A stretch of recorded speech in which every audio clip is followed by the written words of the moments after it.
Captain Jake Morrison stood on the bridge of the UNS Discovery, watching the massive alien structure grow larger on his view screen. 3 years of space travel had led humanity to this moment, their first meeting with beings from another world. The structure looked like a crystal palace floating in space, with towers that twisted and curved in ways that hurt human eyes to follow. Lights pulsed along its surface in patterns that seemed almost like breathing. "Contact established, Captain," reported Lieutenant Sam Peters from the communications station. His voice carried excitement mixed with nervous energy. "They're speaking perfect English somehow. They want to welcome us to what they call the Galactic Council." Jake felt his heart beat faster. Earth had sent 12 ships to explore the galaxy, but Discovery was the first to find intelligent life. The responsibility felt enormous. Every decision he made now would shape how humanity was seen by the galaxy. The alien voice came through the speakers, smooth and musical like wind chimes. "Greetings, travelers from Earth. We are the Zephyrians of the Galactic Council. We have watched your species with great interest. You have shown remarkable progress for such a young civilization." Dr. Lisa Carter moved to stand beside Jake, her scientific equipment already recording everything. She had studied alien contact protocols for years, dreaming of this moment. "Captain, their technology must be incredible. They learned our language just from monitoring our broadcasts. Think of what we could learn from them."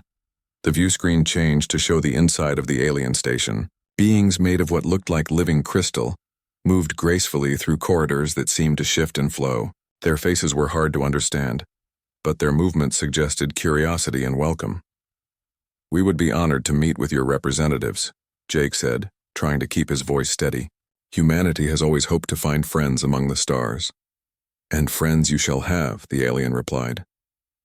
"We are sending a transport to bring your delegation aboard. The council consists of 47 species, all working together for peace and prosperity. We believe humanity would make a valuable addition to our community." Jake looked around his bridge crew. These were Earth's best and brightest, chosen from millions of applicants to represent their species. Commander Alex Rodriguez nodded encouragingly from his position at the tactical station. Chief Medical Officer Amy Johnson checked her translation device one more time. Everyone seemed ready. The transport that docked with Discovery looked like a soap bubble made of metal and light. When Jake and his team stepped aboard, they felt weightless, as if floating through liquid starlight. The journey to the station took only minutes, but it felt like moving through a dream. The docking bay was huge, with ships from dozens of different species. Some looked like mechanical birds. Others resembled living plants that grew into space-worthy shapes. Jake saw beings walking around that defied every expectation. Some looked like walking trees, others like living clouds of gas held together by glowing energy fields. A group of Zephyrians approached them, led by one whose crystal body pulsed with soft blue light. "Welcome, humans. I am Counselor Vex 9, speaker for the Zephyrian Collective. Your arrival fills us with joy. Come, let us show you what the galaxy has to offer." The tour that followed seemed like something from a fantasy story. They walked through gardens that grew in zero gravity, with flowers that sang in harmony as they bloomed. They saw workshops where beings from different worlds worked together, combining their unique abilities to create technologies that no single species could develop alone. Dr. Carter nearly cried when they visited the medical center. "Look at this," she whispered to Jake. "They've solved diseases we've been fighting for centuries. Cancer, genetic disorders, aging itself. They're offering to share this knowledge with us." In the cultural center, human music played alongside alien melodies that made colors appear in the air. Art from Earth hung next to paintings that moved and changed as people watched them. Children from a dozen species played together, their laughter sounding the same despite their different forms. "Your species has something special," Counselor Vex 9 told them as they walked. "Your creativity, your ability to adapt and grow. We have watched you overcome incredible challenges, wars, disasters, conflicts that would have destroyed other species. Yet you always rebuild, always reach higher." Commander Rodriguez asked the question everyone was thinking. "Why are you being so generous with us? We have nothing to offer compared to your technology." The crystalline being's light pulsed in what might have been amusement. "You underestimate yourselves. Your art moves us in ways we had forgotten. Your music creates emotions we thought were lost. Your literature tells stories that resonate across species barriers. And your scientific methods, your way of questioning everything, brings fresh perspective to problems we have struggled with for generations.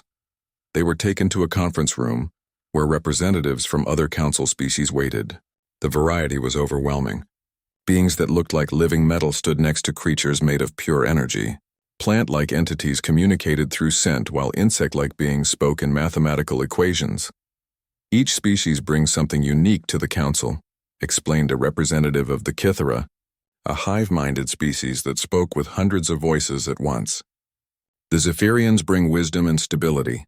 The Vorthon contribute their mastery over gravity and time. The Nexari share their ability to communicate across vast distances instantly. And humans, we believe, will bring innovation and spirit. Over the following days, Jake and his team learned about the council's structure. It was a voluntary union of species that had chosen cooperation over conflict. They shared technology, resources, and knowledge freely. Disputes were settled through negotiation and compromise. War between member species was virtually unknown. Dr. Carter worked with alien scientists, sharing human medical knowledge in exchange for their advanced treatments. Amy Johnson collaborated with the Nexari on communication technologies that could connect Earth with the rest of the galaxy instantly. Even Lieutenant Peters found himself working with alien engineers to improve their computer systems using human programming methods. This is incredible, Jake told his crew during one of their evening briefings. They're offering us membership in something that spans thousands of worlds. Medical technology that could save billions of lives. Clean energy that could solve our climate problems. Knowledge that could advance our science by centuries. The formal invitation came a week later. President Karen Walsh herself appeared on the communication screen from Earth, surrounded by world leaders and scientists. The entire planet had been following the Discovery's mission, and excitement ran high. Captain Morrison, the president said, "You and your crew have made history. The Galactic Council has formally invited humanity to join as a member species. They're offering us a place among the stars, with all the benefits and responsibilities that entails. The decision is unanimous among Earth's nations. We accept their offer." The celebration that followed filled the council station with music from 47 different worlds. Humans danced with beings they had never dreamed could exist. Dr. Carter exchanged research data with scientists whose species had been studying the universe for millions of years. Commander Rodriguez shared tactical knowledge with military leaders from across the galaxy. As Jake looked out at the stars from the observation deck, he felt hope filling his chest. Humanity had always wondered if they were alone in the universe. Now they knew they were part of something much larger, much greater than they had ever imagined. The galaxy welcomed them with open arms, and the future looked brighter than any human had dared to dream. Lieutenant Colonel Steve Parker stared at the holographic display in his office aboard the human embassy station, orbiting New Harmony. The data before him made no sense, or rather it made perfect sense in a way that filled him with anger. 3 separate human inventions had appeared in Galactic Council patent databases under alien names, with no mention of their true creators. The quantum resonance scanner that Dr. Amy Johnson had developed was now credited to a Zephyrian research team. The improved warp drive modifications that human engineers had designed were listed as Vorthon innovations. Even the new medical techniques that had saved thousands of alien lives were attributed to Kythera scientists. Each patent was worth billions of credits in licensing fees, money that should have been going to humanity. Steve called up the communication link to Earth, waiting as the signal traveled through the Nexari relay network. When Admiral Helen Brooks appeared on the screen, her expression was grim. She had been dealing with similar problems from her position at the lunar defense grid. "They're getting bolder," Helen said without preamble. "Yesterday, a council inspection team demanded access to our quantum research facility on Luna. When we refused, they claimed it was for galactic security purposes and threatened to revoke our trading privileges." Steve rubbed his temples, feeling a headache building. It had been 18 months since humanity joined the Galactic Council, and the honeymoon period was clearly over. What had started as minor disagreements about trade routes and resource allocation had grown into something more troubling. "Admiral, we need to document everything," Steve said. "I'm seeing a pattern here. Every time humans innovate or create something new, it mysteriously becomes alien technology within months.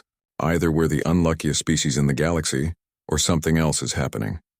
The door to Steve's office opened and Dr. Amy Johnson walked in. Her usually bright demeanor had faded over recent months, replaced by frustration and suspicion. She had been trying to continue her research into quantum tunneling, but council bureaucrats kept interfering with her work. "Steve, you need to hear this," Amy said, activating her personal datapad. "I just came from another meeting with the Council Science Committee. They're classifying my quantum tunneling research as potentially dangerous to galactic stability and ordering me to cease all experiments. Immediately, Admiral." Brooks leaned forward on the communication screen.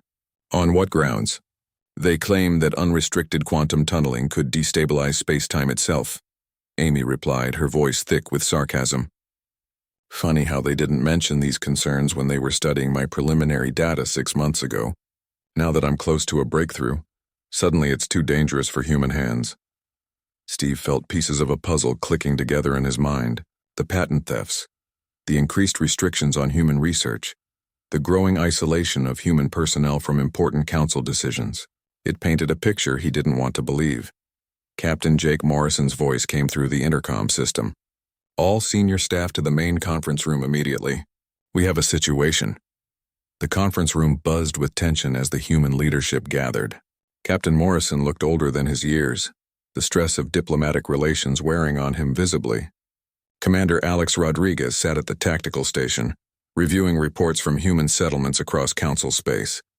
"People, we have a problem," Jake began. "The colony ship New Horizon has gone missing. She was supposed to arrive at the Kepler 442 system 3 days ago. The council claims there's no record of her ever departing from the staging area at Proxima Station." Dr. Lisa Carter, who had become humanity's chief liaison with alien scientists, shook her head in disbelief. "That's impossible. I personally oversaw the departure clearance. The ship left on schedule with 4,000 colonists aboard. The council is claiming navigational error," Alex reported. "They say human pilots aren't experienced enough for long-range jumps through council space. They're suggesting we restrict all future colony missions to escort convoys under alien command." Admiral Brooks's image flickered on the main screen. The stinks of a cover-up. Our tracking station showed New Horizon's signature, right up until she entered the Rigel sector. Then nothing. Ships don't just vanish unless someone makes them disappear. The room fell silent as the implications sank in. 4,000 humans, including families with children, simply gone without explanation. The council's casual dismissal of their disappearance felt like a slap in the face. Ambassador Roy Stevens joined them via communication link from the council diplomatic quarters. His normally composed appearance showed signs of strain. "I've been trying to get answers from the council leadership for days. They keep referring me to subcommittees and administrative departments. No one will take responsibility for investigating the disappearance. It's worse than that," Roy continued. "I'm being excluded from important meetings. Yesterday, there was a full council session discussing new security protocols. My invitation was lost in transmission according to their staff. When I showed up anyway, they told me the session had been moved to a classified location for security reasons." Steve felt his anger building. "They're freezing us out systematically. First they steal our innovations, then they classify our research. Now they're excluding us from decisions that affect human colonies. This isn't how partners treat each other." Dr. Johnson pulled up her research data on the main screen. "There's something else. I've been analyzing the quantum signatures from our missing technologies. The alien versions aren't just copies. They're identical down to the quantum level. That's impossible unless they had access to our original research data from the beginning." The pieces were falling into place, creating a picture that made Steve's blood run cold. The generous welcome, the eager collaboration, the request for access to human research facilities. It all looked different now. The council hadn't been welcoming humanity as equals. They had been studying them like lab animals. Captain Morrison stood up slowly. "We need to face the possibility that we've been played from the beginning. The question is, what do we do about it?" Before anyone could answer, alarms began blaring throughout the station. Alex's hands flew over his tactical controls as warning lights bathed the room in red. Multiple council ships approaching at high speed. They're not responding to communication attempts and their weapons are charging. Admiral Brooks's voice crackled through the communication system. "All stations, this is Lunar Command. We're tracking Council fleet movements throughout human space. Something big is happening. All ships and installations go to high alert immediately. Steve looked around the room at the faces of his colleagues. The trust and hope they had carried for 18 months was cracking, replaced by the grim realization that humanity might have made a terrible mistake. The aliens who had welcomed them so warmly were showing their true colors. And those colors were darker than anyone had imagined. Outside the conference room windows, the lights of Council ships grew brighter as they approached the human embassy station. Whatever was coming next, Steve knew that the peaceful days of human-alien cooperation were about to end. The galaxy was about to learn what happened when you betrayed humanity's trust. But first, humanity would have to survive long enough to teach that lesson. The first blast hit the human embassy station without warning during the middle of the night shift. Commander Alex Rodriguez was thrown from his bed as the entire structure shuddered under the impact of alien energy weapons. Emergency lighting cast red shadows through the corridors as he ran toward the command center, still pulling on his uniform. Captain Jake Morrison was already at his post when Alex arrived, his face illuminated by the glow of tactical displays showing Council ships surrounding the station. The weapons fire had stopped, but the threat remained clear. Dozens of alien vessels hung in space around them like predators circling wounded prey. "Damage report," Jake called out as his staff rushed to their stations. The numbers that came back painted a grim picture. The first strike had been surgical, targeting communication arrays and defensive systems while leaving life support intact. They were cut off from Earth and defenseless, but alive. Lieutenant Sam Peters worked frantically at his console, trying to establish any kind of communication link. "Captain, I'm getting emergency transmissions from human settlements across the galaxy. It's the same everywhere. Simultaneous attacks on all our facilities. The signals are breaking up, but it sounds like they're targeting our people specifically." Dr. Lisa Carter burst through the command center doors, her usually calm demeanor replaced by panic. "Jake, they've taken the research labs. Council security forces are rounding up all human scientists and engineers. They're claiming we're enemies of galactic peace." The main view screen flickered to life, showing Counselor Vex 9's crystalline form. The alien's body pulsed with angry red light instead of the peaceful blue they remembered from their first meeting. When it spoke, the musical quality of its voice had been replaced by something cold and mechanical. "Humans of the embassy station, you are ordered to surrender immediately. Your species has been declared a threat to galactic stability and will be relocated to secure facilities for the safety of all Council worlds." Jake stepped forward, his hands clenched into fists. "What is the meaning of this attack? We are members of the Council. We have done nothing to threaten anyone.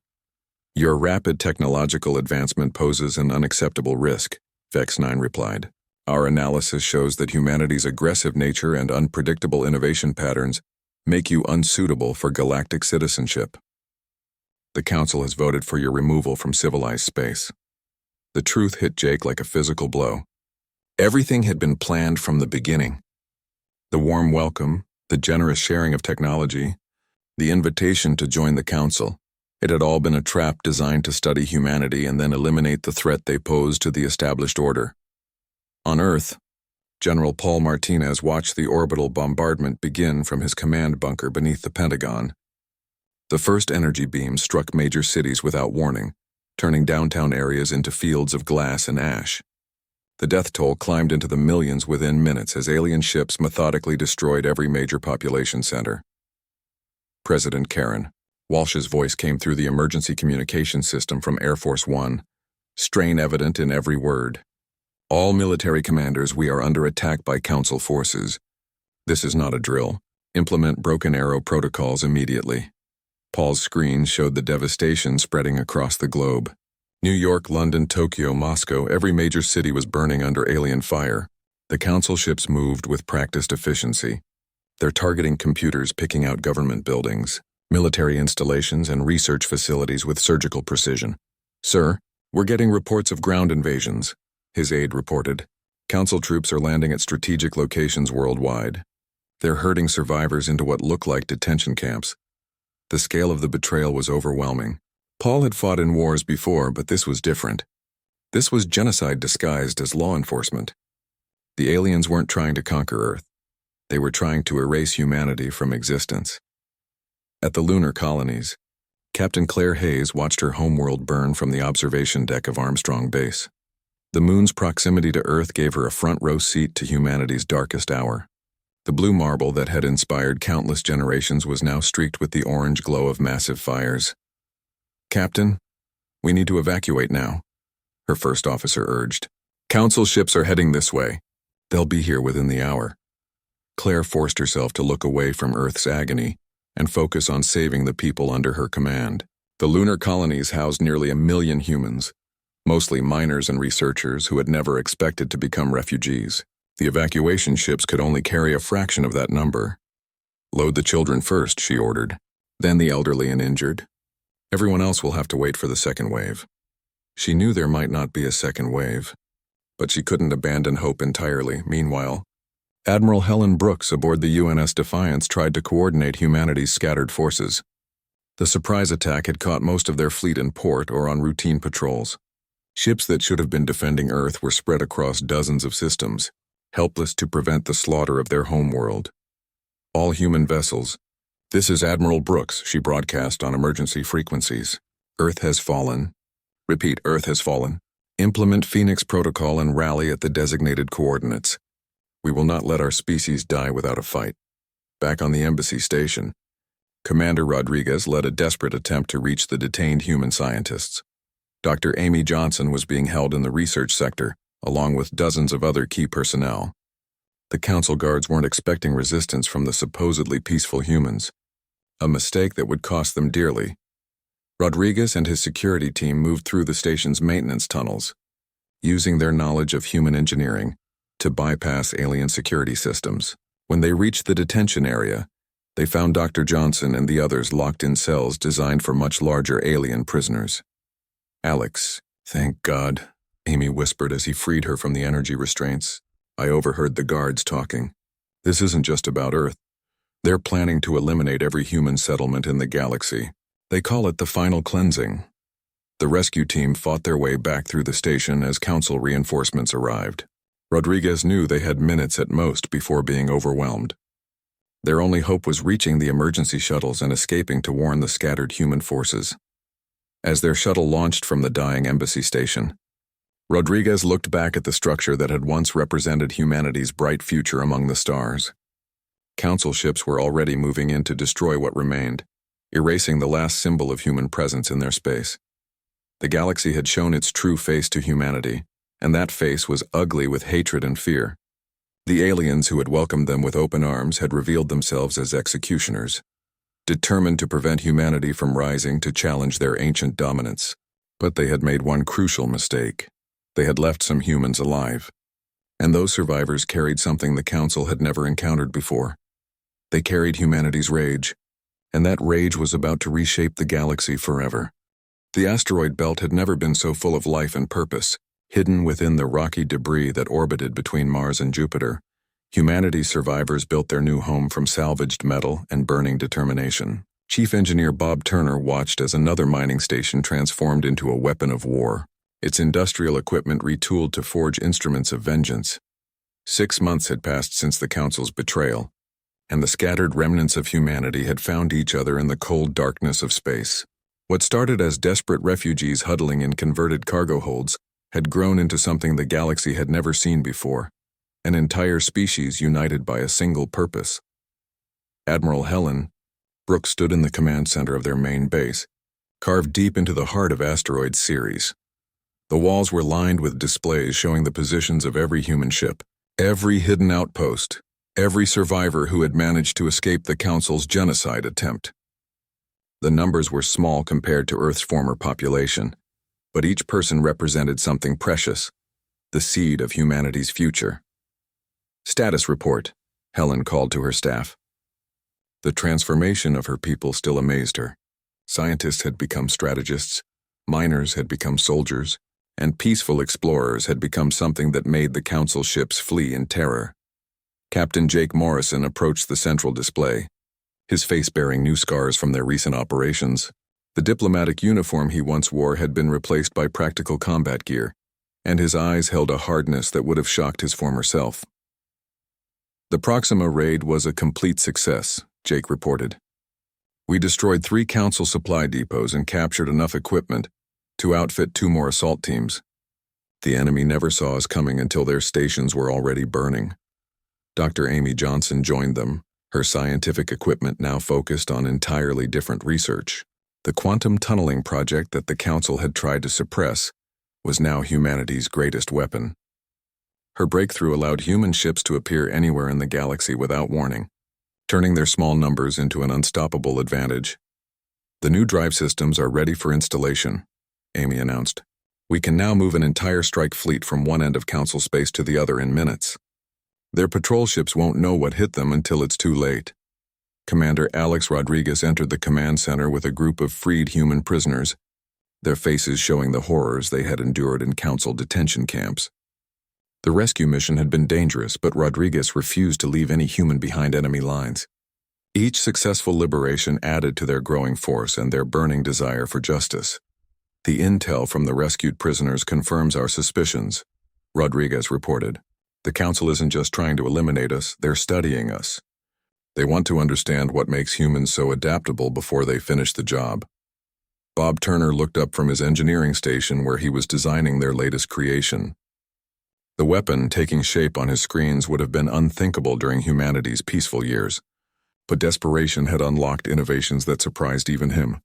The planet killer is ready for testing, Bob announced. We've combined human nuclear technology with captured Council energy systems. One shot can crack a planet's core and turn the surface into molten glass. I call it the retribution device. The room fell silent as everyone absorbed the implications. Humanity had crossed a line from which there would be no return.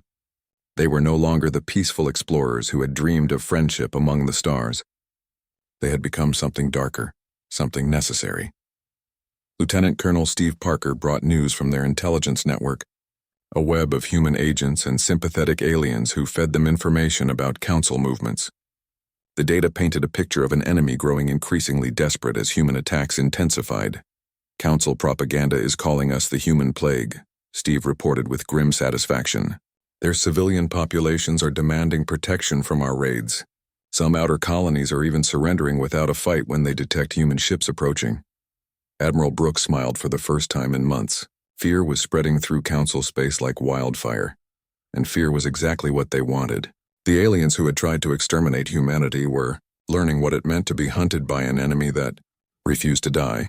Captain Claire Hayes had transformed the evacuation fleet from Luna into humanity's most effective strike force. Her ships moved like ghosts through Council space, appearing without warning to deliver devastating attacks before vanishing back into the void. The Council had named her the Shadow Admiral, a title she wore with pride. Target acquired. Claire's voice crackled through the communication system from her flagship, Council Research Station in the Vega system. Intel suggests they're trying to develop countermeasures against our quantum drive technology. Destroy it, Helen ordered without hesitation. We cannot allow them to adapt to our advantages. Make sure nothing remains that could help them understand our capabilities. The strike played out on their tactical displays in real time. Claire's ships materialized around the research station like avenging angels, their weapons already charging as they dropped out of quantum tunnel space. The Council defenders had mere seconds to react before human firepower turned their installation into expanding clouds of superheated gas. Dr. Lisa Carter had become something she never expected, a master of psychological warfare. Her broadcasts to Council worlds spread terror more effectively than any weapon. Stories of human brutality, of stations left as floating graveyards, of entire fleets that simply vanished when they encountered human forces. The fear factor is working beyond our expectations, Lisa reported. Council military recruitment is down 60%. Their civilian populations are demanding peace negotiations. Some species are even considering withdrawing from the Council entirely. General Paul Martinez appeared on the main screen from his mobile command post, a converted asteroid miner that served as headquarters for humanity's ground forces. The man who had watched Earth burn was now leading the liberation of human prisoners from detention camps across the galaxy. We've hit 17 camps in the past month, Paul reported. Every freed prisoner becomes a soldier in our cause. The Council's own cruelty is fueling our ranks. They created an army from their victims. As the reports continued, Admiral Brooks felt a transformation within herself that mirrored humanity's evolution. The peaceful diplomat who had once sought compromise and understanding was gone, replaced by something harder and more dangerous. The galaxy had taught humanity a lesson about survival, and now it was time to teach one in return. The communication system crackled with incoming messages from human forces across the galaxy. Victory reports, intelligence updates, requests for reinforcements, all carrying the same underlying message. Humanity was no longer running or hiding. They were hunting, and their prey was every council ship, station, and world that had supported the attempted genocide. Begin Phase 2 of the Liberation Protocol, Helen ordered. Target priority installations in the core worlds. It's time to take this war to their home systems and show them what happens when you try to exterminate the human race. The asteroid belt hummed with activity as humanity's war machine prepared for its next offensive. The peaceful species that had once dreamed of friendship among the stars was gone forever, replaced by something that would remake the galaxy through fire and fury. The siege of New Harmony lasted 3 days and changed the galaxy forever. Captain Claire Hayes watched from the bridge of her flagship as human ships emerged from quantum tunnels around the Council's capital world, their weapons already charging for the final assault. 2 years of hit-and-run warfare had led to this moment, humanity's ultimate revenge against those who had tried to erase them from existence. The orbital defense, platforms that had once seemed impregnable, crumbled under the focused fire of human battle groups. Admiral Helen Brooks had planned this assault with the cold precision of someone who had watched her homeworld burn, and every detail had been calculated for maximum psychological impact. The Council would not just lose their capital, they would lose their sense of invincibility. All batteries fire at will, Claire ordered, as her ships closed in on the Council's governing complex.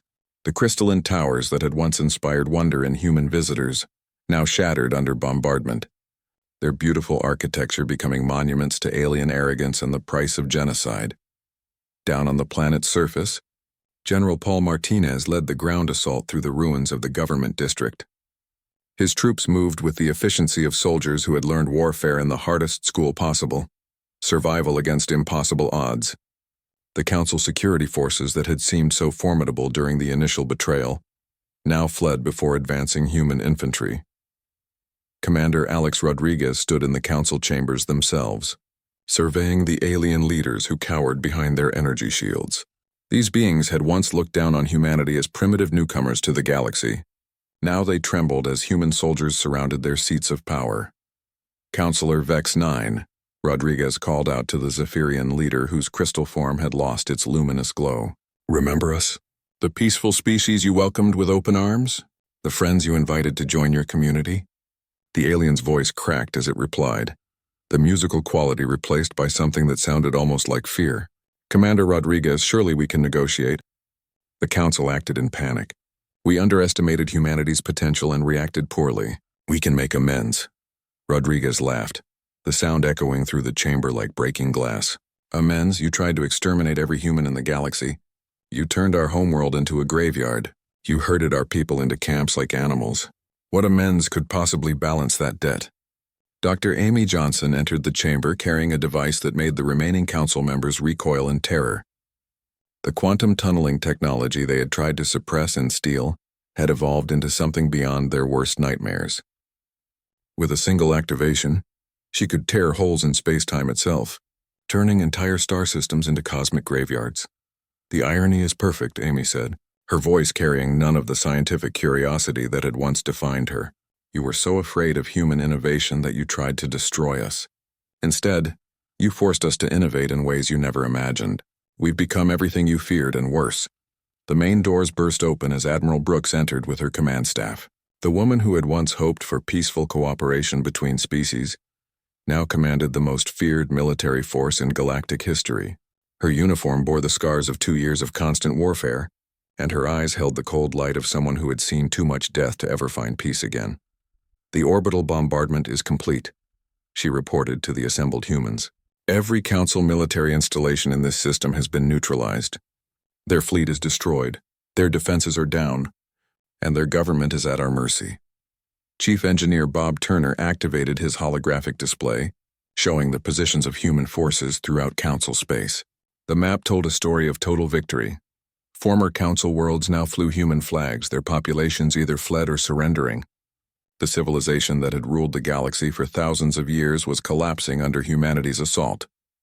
The Rigel sector has fallen, Bob announced. The Vorthan homeworld is requesting terms of surrender. The outer colonies are abandoning their council allegiance and declaring neutrality. It's a complete rout.